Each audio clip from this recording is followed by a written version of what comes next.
Alright, so in this video we're going to be answering the question, is this contract hurting me? So there's two steps to this process.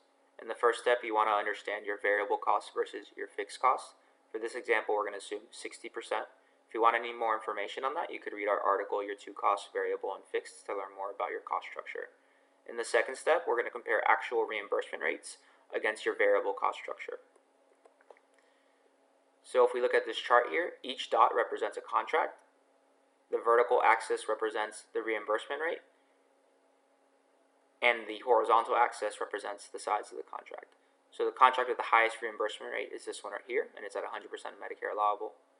And the contract, the largest one, for instance, is this one, just to give you an idea of what the matrix is showing. So in the short run, contracts below your variable cost are hurting you. So if the variable cost is at 60%, this contract right here is likely hurting us. And it's basically, even though you have the contract, it's actually taking away from your net income. So it's hurting your bottom line in the short run. So you want to either negotiate that contract up, or you're going to have to end it. Of course, there's relationships and there's complications with contracts. It's not necessarily a true rule that anything under your variable cost must be removed, but just as a way to give you guidance towards your decision. In the long run, you want to negotiate contracts above your net income target line. So this is this blue line at 80%. You'll also have to calculate that based off of your cost structure and what your net income target goals are, and also includes your fixed costs. So that analysis is slightly more complicated.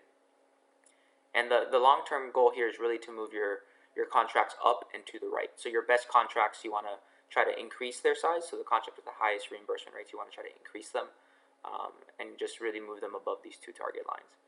So if you need help with any of these analyses or just want to discuss more on this topic, feel free to reach out and we'll be happy to help.